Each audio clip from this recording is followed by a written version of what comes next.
សួស្តីបងប្អូនទាំងអស់គ្នាដែលមានបំណងចង់ធ្វើរូបបែបនេះហើយយើងយកទៅដាក់តាំងក្នុង profile រូបរបស់យើង Facebook យើងបែបនេះបើបងប្អូនចង់ធ្វើរូបបែបនេះបងប្អូនអាចធ្វើតាមខ្ញុំបានយើងចូលដំបូងមកជាដំបូងយើងចូលជ្រោមហើយយើងពាក្យអ្វីភាសាខ្ញុំធ្លាប់ໄວម្ដងហើយតែយើងកុំដាក់ farm អីយើងដាក់តា Twitter នេះមកTribone នេះមកអញ្ចឹងយើងចុច search ទៅអញ្ចឹងបងប្អូនចុចលើខាងលើគេរួចហើយវានឹងចេញបែបនេះបងប្អូនអូសទៅបើសិនបើមានរូបដែលបងប្អូនពេញចិត្តបងប្អូនជ្រើសយកមកតែដោយសារតែអត់មានអញ្ចឹងយើងវាយ search មកយើងវាយដាក់ថាឥឡូវយើងនិយមភាសាតមន់ហើយនឹងជាមួយនឹងមុំ3អញ្ចឹងយើងអាចវាយដាក់ប្រាសាទ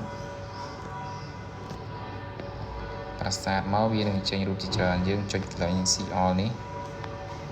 នៅហើយបងប្អូនជ្រើសរើសរូបណាដែលបងប្អូនពេញចិត្តទៅបងប្អូនអាចជ្រើសរើសបាន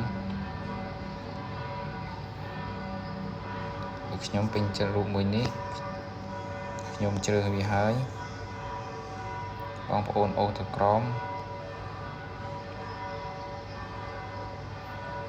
នេះបងប្អូនវាលោតឲ្យហើយអញ្ចឹងបងប្អូនអាចដាក់រូបថតបានបងប្អូនចូលជ្រើសរូបថតមក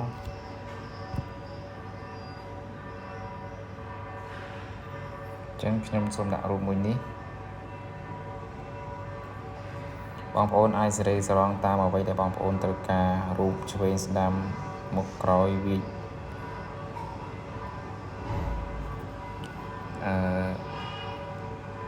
សេរីសរងបានបងប្អូនអាចដាក់កន្លែងណាដែលបងប្អូនគិតថាពេញចិត្តពង្រៀងពង្រួបដូចខ្ញុំគិតថាប៉ុណ្ណឹងរូបខ្ញុំបានហើយអញ្ចឹងយើងចុច save យើងចុច download វាមកបងប្អូន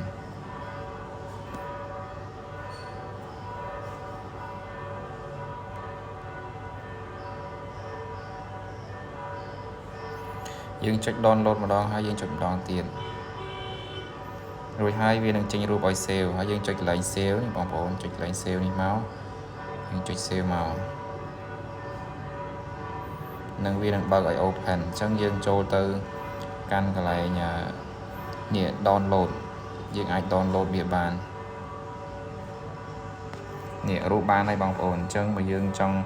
យករូបនឹងទៅប្រើយើងយក save មកតង់ទៀតទៅ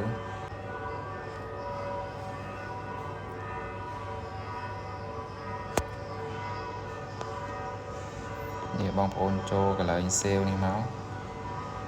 រួចប៉ុណ្ណឹងរួចហើយបងប្អូនអាចចូលទៅមើលនៅក្នុងនេះ